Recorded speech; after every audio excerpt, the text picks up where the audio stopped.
Let's face it, if it weren't for car audio, I think automotive fatalities would go through the roof. We'd all be killing ourselves out there stuck in our commutes.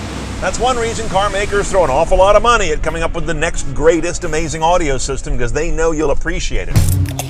So whether you're buying a new car and you want a great audio system, or upgrading the one you've got in your car, I think it helps to be aware of why car audio is difficult before you do anything else. Okay, challenge number one.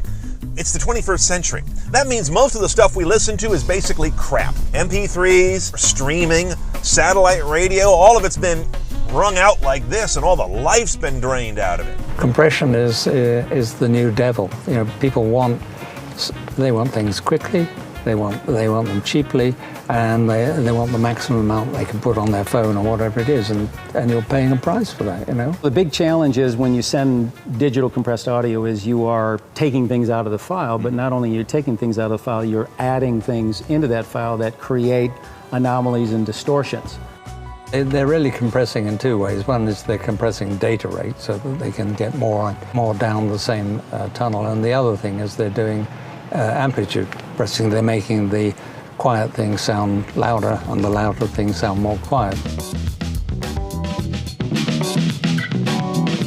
You can combat this by playing only audio CDs, which means you'll have very little variety, or nice plump wave or FLAC files, which almost no one does. Or you can put back what got screwed up. That's what Bamboo goes after with what they call awesome technology. It figures out what's missing and puts it back just before it goes to your amp and speakers. We've gone from the Porsche, we're now in a same year, 04, but now a Crown Vic, factory system. It says audiophile, and it's lying, I can tell you by personal experience. And as an additional challenge, you're gonna go through a Bluetooth to FM modulator. That's a big challenge, but the great part is this technology really works in any sound system in any car, and I think we're gonna prove it here. All right, let's hear it. All right, let's do it. All right, so this is flat, no effect, right? Flat, no effect. No processing, I should say. No processing. And it's, you know, this is what this system has always sounded like. It's kind of, you know, kind of flat and cardboardy. Exactly. So we're going to enable the effect. So you hear a lot more pleasing sounds, a lot more harmonics that come out of that. Yeah, what I'm hearing is I'm hearing more bass without it being tubby.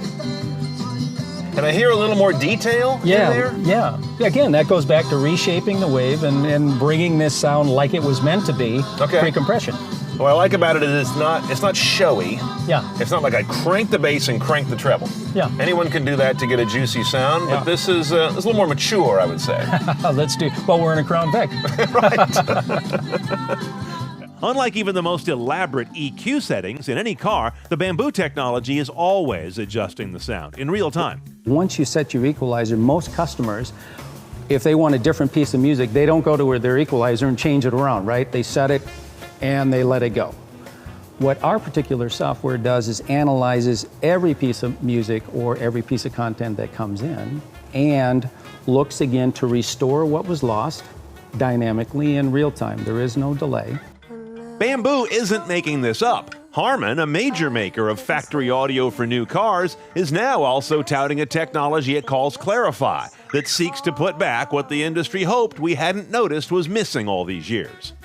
Now, after you deal with compressed sources, the next big issue is what they call staging, the location of sound, literally or perceived.